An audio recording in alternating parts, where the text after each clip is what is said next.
श्यामाचरण, तुम मेरी दौलत देखकर हैरान रह जाओगे।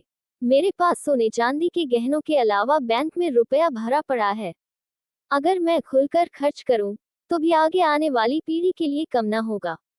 तुम मेरी हैसियत का मुकाबला नहीं कर सकोगे, क्योंकि तुम्हारी कोई हैसियत ही नहीं है। श्यामाचरण सिर नीचा किए मन ही मन मुस्कुराता रहा। वह सोचने लगा, विवेक राय अचानक ऐसी बातें क्यों कह रहे हैं। श्यामाचरण, मैं चाहूं तो अपनी एकलौती बेटी रेशमा को सोने चांदी के गहने से लाद कर किसी ऊंचे करोड़पति के यहाँ उसके लड़के से ब्याह दूं। लेकिन जानबूझकर फटे बोरे में पैबंद लगा रहा हूं, क्योंकि तुम्हारा बेटा विजय मुझे पसंद आ गया है, जो अभी ग्रेजुएशन ही कर रहा है। मेरी दूर तक पहुंच है। तुम्हारा बेटा जहां भी नौकरी करना चाहेगा, लगवा दूंगा। तुम तो उसकी जिंदगी भर कोई मदद नहीं कर पाओगे। तुम जितना दहेज मांगोगे, उससे दोगुना तिगुना मिलेगा। थोड़ी देर बाद कुछ सोचकर विवेक राय आगे बोले, क्या सोचा है तुमने श्यामाचरण? मेरी बेटी खूबसूरत है, पढ़ी लिखी है, जवान है। इससे बढ़कर तुम्हारे बेटे को क्या चाहिए? वैसे मैंने तुम्हारे बेटे को अभी तक देखा नहीं है। वह तो मेरा मुनीम राघव इतनी ज्यादा तारीफ करने लगा, इसलिए तुमको बुलाया। मैं चाहूंगा कि 2-4 दिन बाद उसे यहाँ लेकर आओ। खुद मेरी बेटी को देखो और उसे भी दिखला दो। समझो, रिश्ता पक्का हो गया। आप बहुत बड़े आदमी हैं सेठ जी। गाजियाबाद के बड़े कारोबारियों में आपका नाम है, जैसा मैंने सुना। आपकी तारीफ करूंगा कि आपने मेरे बेटे को देखे बिना ही रिश्ता पक्का करने का फैसला कर लिया। पर मुझे अपने बेटे और पत्नी से भी सलाह मशवरा करने का मौका दे तो मेहरबानी होगी। जाए, लेकिन मना मत कीजिएगा। मेरी ओर से 2000 रुपए का नजराना लेते जाए। विजय राय कुटिल हंसी हंस दिए। बिंदकी गांव पहुंचकर श्यामाचरण ने विवेक राय की लच्छेदार बातें अपनी पत्नी सत्यवती को सुनाई। वह बहुत खुश हुई, मानो उसके छोटे से मामूली मकान में पैसों की बरसात अचानक होने वाली हो। जब सत्यवती ने अपने बेटे विजय के मन को टटोलना चाहा, तो वह बिगड़ गया। पैसे के लालच ने आपको इतना मजबूर कर दिया कि आप मेरी पढ़ाई बंद कराने पर उतारू हो गए। पढ़ाई पूरी करने के बाद मेरी जो कमाई होगी, उस पर पूरा हक आपका ही तो होगा। आपके लिए जल्दी दुल्हन लाकर मैं अपना भविष्य खराब नहीं करना चाहूंगा, विजय ने अपना फैसला सुनाते हुए कहा। इतने पैसे वाले आदमी की एकलौती बेटी तुम्हें ढूंढने पर भी नहीं मिलेगी। तुम मुझे सौतेली माँ समझते रहो, लेकिन मैं तो तुम्हें अपने छोटे लड़के राजू और बेटी लीला से भी ज्यादा समझती हूँ। तुम्हारा गरीब बाप मुझे एक अच्छी साड़ी नहीं खरीद सका, सोने की जंजीर नहीं दे सका। खाने के लाले पड़े रहते हैं। तुम्हारी पढ़ाई में ही सारा पैसा खर्च कर देता रहा है। कभी सोचा है कि मैं घर कैसे चला रही हूँ? अमीर की बेटी यहाँ आकर सोना बरसाएगी, तो सभी का भला हो जाएगा, सत्यवती ने विजय को समझाया। श्यामाचरण की पहली औरत मर चुकी थी। उसने दूसरी शादी सत्यवती से रचाई थी, जिससे 2 बच्चे हुए थे। बेटा, एक बार चलकर उस लड़की को देख तो लो। पसंद आए तो हाँ कर देना। मैं विवेक राय के यहाँ रिश्ता मांगने नहीं गया था, बल्कि उन्होंने खुद बुलाया था।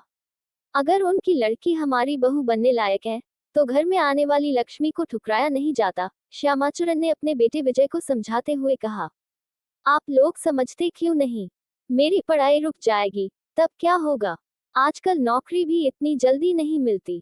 आपको धन दौलत मिली, तो कितने दिन तक उसे इस्तेमाल कर पाएंगे? हर माँ बाप लड़की को अपने घर से जल्दी निकालना चाहते हैं, इसलिए हम गरीब लोगों के पल्ले बांध कर वे भी फुर्सत पा लेना चाहते होंगे। उनके पास काफी पैसा है, अकेली लड़की है, सब कुछ तुम्हें ही मिलेगा, जिंदगी भर मौज से रहना। शादी के बाद अगर कल को उन्होंने मुझे घरजमाई बनाकर रखना चाहा, तो क्या आप उम्मीद करते हैं कि उनका पैसा यहाँ पहुँच पाएगा? मुझे उनके यहाँ गुलाम बनकर रहना पड़ेगा, जो मैं कभी पसंद नहीं करूंगा। ये सब बातें छोड़ो, ऐसा कुछ नहीं होगा। वे तुम्हारी तारीफ सुनकर, फोटो देखते ही शादी करने को तैयार हो गए। आगे उनकी क्या मनसा है आप नहीं जानते। कोई लड़की वाला आज के जमाने में इस तरह अपनी बेटी किसी गरीब घराने में देने को तैयार नहीं हो जाता। मुमकिन है, इसके पीछे उनकी कोई चाल हो। शायद लड़की बुरे चरित्र की हो, जिसे जल्दी से जल्दी घर से निकालना चाहते हो। आपको पहले उन सब बातों का पता लगा लेना चाहिए। बेटा, मैं सब समझता हूँ। विवेक राय मुन्हमांगा दहेज देंगे, ऐसा रिश्ता मैं मना नहीं कर सकता। आप जिद करेंगे, तो मैं इस घर को छोड़कर कहीं और चला जाऊंगा, गुस्से में विजय बोला। तो तुम भी कान खोल कर सुन लो, अगर तुमने ऐसा किया तो मैं भी आत्महत्या कर लूंगा, कहते हुए श्यामाचरण रोने लगे। आखिरकार विजय को झुकना पड़ा। गाजियाबाद में विजय अपने पिता के साथ जाकर विवेक राय की बेटी रेशमा को देखने के लिए राजी हो गया। सच में श्यामाचरण पैसों का लालची था। उसने रेशमा के बारे में किसी के द्वारा पूरी जानकारी हासिल करना जरूरी नहीं समझा। सत्यवती ने भी अपने सौतेले बेटे विजय के भविष्य के बारे में सोचना जरूरी नहीं समझा।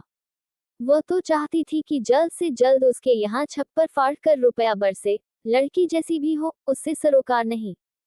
फिर भी उसके मन में शंका बनी थी कि बिना किसी ऐप के एक रईस अपनी बेटी को इतनी जल्दी गरीब घराने में शादी के लिए दबाव क्यों डालने लगा था।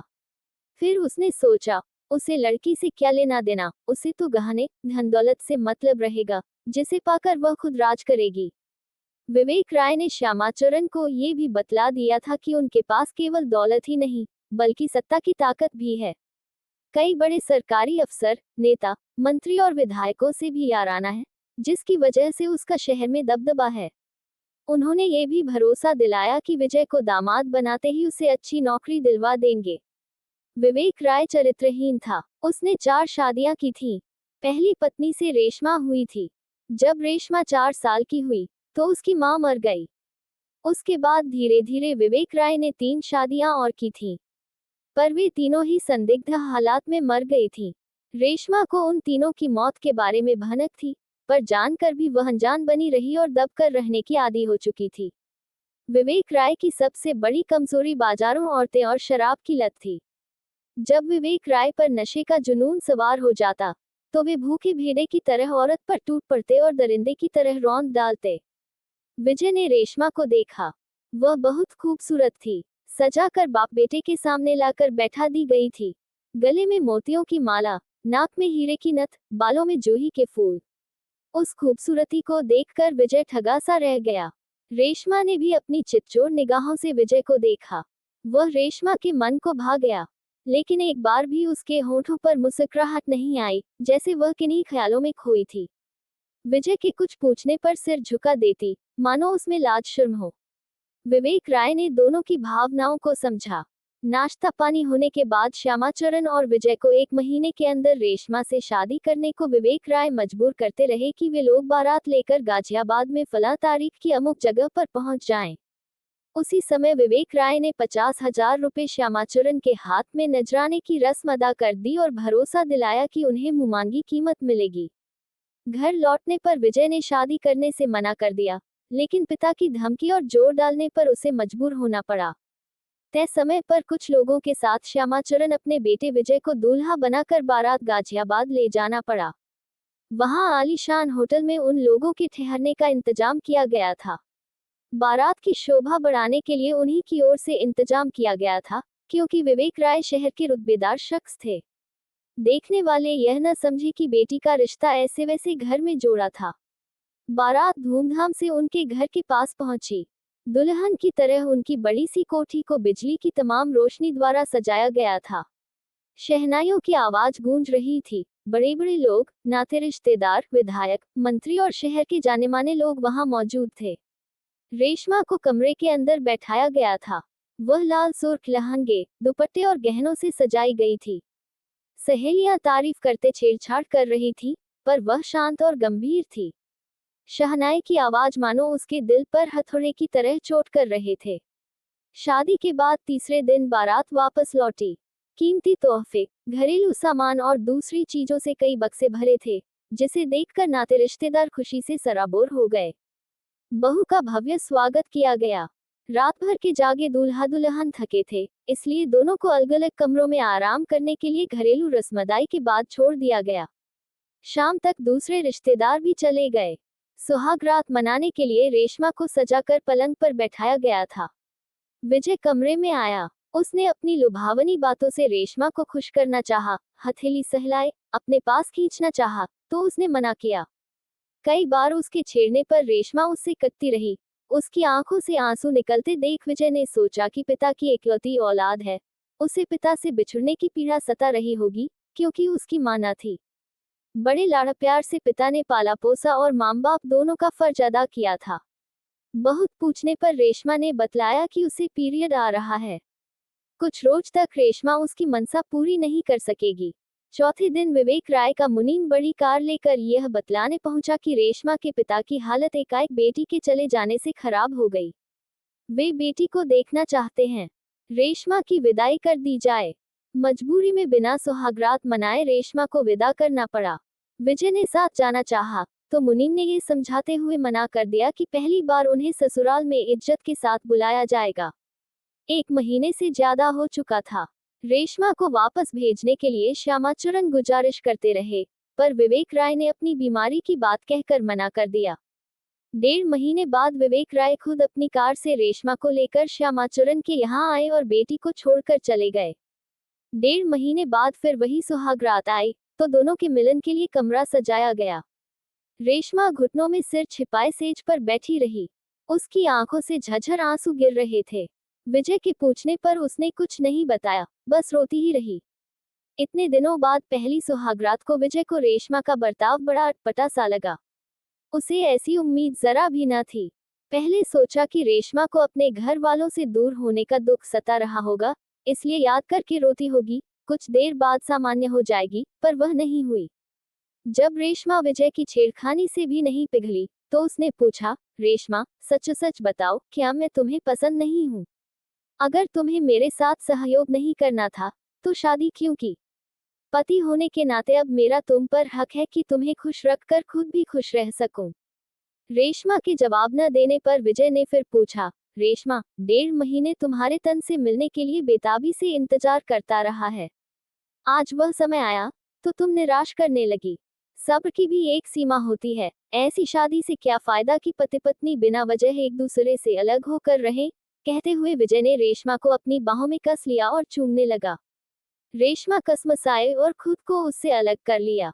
लेकिन जब विजय उसे बार बार परेशान करने लगा, तो वह चीख मारकर रो पड़ी। आप मुझे परेशान मत कीजिए। मैं आपके काबिल नहीं हूँ। मेरे दिल में जो पीड़ा दबी है, उसे दबी रहने दीजिए। मुझे इस घर में केवल दासी बनकर जीने दीजिए, नहीं तो मैं खुदकुशी कर लूंगी। खुदकुशी करना मानो एक रिवाज सा हो गया है। मैं शादी नहीं करना चाहता था, तो मेरे बाप ने खुदकुशी करने की धमकी देते हुए मुझे शादी करने को मजबूर कर दिया। शादी करने के बाद मेरी औरत भी खुदकुशी करने की बात करने लगी। अच्छा, तो यही होगा कि सबकी चाहत पूरी करने के लिए मैं ही कल सबके सामने खुदकुशी कर लूं। नहीं, नहीं, आप ऐसा नहीं कर सकते। आप इस घर के चिराग हैं, पर आप मुझे मजबूर मत कीजिए। मैं आपके काबिल नहीं रह गई हूँ। मुझे अपनों ने ही लूट लिया। मैं उस मुरझाए फूल की तरह हूँ, जो आप जैसे अच्छे इंसान के गले का हार नहीं बन सकती। मैं आपको अपने इस पापी शरीर के छूने की इजाजत नहीं दे सकती, क्योंकि इस शरीर में पाप का जहर भरा जा चुका है। मैं आपको कैसे बताऊं कि मेरे साथ जो घटना घटी, वह शायद दुनिया की किसी बेटी के साथ नहीं हुई होगी। ऐसी शर्मनाक घटना को बताने से पहले मैं मर जाना बेहतर समझूंगी। मुझे मरने भी नहीं दिया गया। 2 बार खुदकुशी करने की कोशिश की, पर बचा ली गई, मानो मौत भी मुझे जीने के लिए तड़पाती छोड़ गई। उफ, कितना बुरा दिन था वह, जब मैं आजाद होकर अंगड़ाई भी न ले सकी और किसी की बदनीयती का शिकार बन गई। इतना कहकर रेशमा देर तक रोती रही। विजय ने उसे रोने से नहीं रोका। अपनी आप बीती सुनाते सुनाते वह पलंग पर ही बेहोश होकर गिर पड़ी। विजय ने रेशमा के मुंह पर पानी के छींटे मारे। उसे होश आया, तो वह उठ बैठी। मेरी आप बीती सुनकर आपको दुख पहुंचा। मुझे माफ कर दीजिए, कहकर रेशमा गिड़गिड़ाई। तुमने जो बताया, उससे यह साफ नहीं हुआ कि किसने तुम पर जुल्म किया। अच्छा होगा, तुम उसका खुलासा कर दो, तो तुम्हें सुकून मिलेगा। लो, एक गिलास पानी पी लो। तुम्हारा गला सूख गया है, फिर अपनी आप बीती मुझे सुना दो। भरोसा रखो, मैं बुरा नहीं मानूंगा। विजय के कहने पर आंखें पोंछती हुई रेशमा अपनी आप बीती सुनाने को मजबूर हो गई। मेरे पिता मेरी माँ को बहुत प्यार करते थे। माँ की अचानक मौत से वे इतने दुखी हुए कि उन्होंने खूब शराब पीनी शुरू कर दी। मैं बड़ी होने लगी थी, मुझ में अच्छे बुरे की समझ भी आने लगी थी। पिता ने एक के बाद एक 4 शादियां कर डाली। पहली 2 बीवियों को वे अपने दोस्तों को सौंपते रहे, जिससे तंग आकर उन्होंने नदी में डूबकर जिंदगी खत्म कर ली। तीसरी से शादी रचाकर उसके साथ भी वही बुरा काम वे करते रहे। उसने बहुत समझाया, पर पिता नहीं माने। एक दिन उसने भी अपने मायके में जाकर खुदकुशी कर ली। मेरे पिता पर उनकी खुदकुशी करने का कोई असर नहीं पड़ा। पैसे के बल पर उनके खिलाफ कोई केस नहीं बन पाया। चौथी औरत इतनी खूबसूरत थी कि अपने प्रेम भाव से मेरे पिता को वश में करते हुए उनकी बुरी आदतें कई महीने तक छुड़ा दी। तब मैं 15 साल की उम्र पार कर चुकी थी। चौथी माँ भी मुझे अपनी सगी बेटी की तरह प्यार करती थी। 3 साल तक वह मुझे पालती रही, लेकिन उसे कोई ऐसी खतरनाक बीमारी लगी कि मर गई। मेरे जल्लाद पिता फिर से शराब पीने लगे, बाजारों औरतों को घर में बुलाकर अय्याशी करने लगे। मैं अक्सर देखती तो आंखें बंद कर लेती। उनके दोस्त भी अक्सर घर पर आकर शराब पीते और औरतों से ऐश करते। उनकी गिद्ध जैसी नजरें मुझे भी देखती, मानो मौका पाते ही वे मुझे भी नहीं छोड़ेंगे। मैं उनसे दूर रहती थी। उनसे बचने के लिए अक्सर रात को अपनी सहेलियों के यहाँ सो जाती थी। एक दिन मेरे पिता नशे में चूर किसी नाचगाने वाली के यहाँ से लौटे थे। उनकी निगाह मुझ पर पड़ी। मैं मैक्सी पहने सो रही थी। शायद मेरा कपड़ा कुछ ज्यादा ही ऊपर तक खिसक गया था। नशे में चूर वे अपने खून की ममता भूल गए और मेरे पलंग पर आ बैठे। छेड़ते हुए मेरे जिस्म को सहलाने लगे। मेरी नींद खुली तो वे बोले, लेटी रहो। बिल्कुल अपनी माँ की सूरत पाई है तुमने, कोई फर्क नहीं। उसकी याद आ गई तो तुम्हें गौर से देखने लगा। उसके बाद मैंने बहुत हाथ पैर पटके, पर वे नहीं माने। उन्होंने मुझे अपनी हवस का शिकार बना डाला। मैं बहुत रोई, लेकिन उन पर कोई असर नहीं पड़ा। उस दिन के बाद से वे अक्सर मेरे साथ वही कुकर्म करते रहे। मैं उनके खिलाफ किससे क्या फरियाद करती। 2 बार खुदकुशी करने की कोशिश की, पर बचा ली गई। इतना कहकर रेशमा रोने लगी। विजय चाहता था कि उसके रो लेने से उसका मन शांत हो जाएगा। सालों की आग जो दिल में छिपाए उसे तपा रही थी, आंसू बनकर निकल जाएगी। मेरी शादी आपके यहाँ इसलिए खूब दहेज देकर कर दी गई, जिससे सबका मुंह बंद रहेगा। मुझे शादी के चौथे दिन बाद उस पिता ने बुलवा लिया। उसका पाप मेरी कोख में पलने लगा था। अगर उजागर हो जाता तो उसकी बदनामी होती। मेरा पेट गिरवा दिया गया।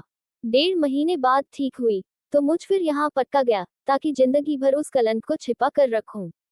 मैं नहीं चाहती कि मेरे इस पाप की छाया आप जैसे अच्छे इंसान पर पड़े। आप मुझे दासी समझकर यहाँ पड़ी रहने दीजिए। अगर आपने मुझे घर से निकाल दिया तो मेरे पिता आपको और आपके घर वालों पर मुकदमा चलाकर परेशान कर डालेंगे। आप चुपचाप दूसरी शादी कर लें। मेरे पिता आप लोगों के खिलाफ कुछ नहीं कर पाएंगे। जब मैं चुप रहूंगी तो कोई कोर्ट मेरे पिता की आवाज नहीं सुनेगा। इतना कहकर रेशमा विजय के पैरों पर गिर पड़ी। तुमने अपनी आपबीती बताकर अपने मन को हल्का कर लिया। समझ लो कि तुम्हारे साथ अनजाने में जो हुआ वह एक डरावना सपना था। मैं तुम्हारे दर्द को महसूस करता हूँ। उठो रेशमा, उठो। तुमने कोई पाप नहीं किया। तुम्हारी जगह मेरे दिल में है। तुम्हारी चुनरी का दाग मिट गया। आज से तुम्हारी जिंदगी का नया सवेरा शुरू हुआ, जो अंत तक सुखी रखेगा। कहते हुए विजय ने उसे उठाया, उसकी आंखें पोंछी और सीने से लगा लिया। रेशमा भी विजय का प्यार पाकर निहाल हो गई। कहानी अच्छी लगी तो चैनल को लाइक और सब्सक्राइब करें।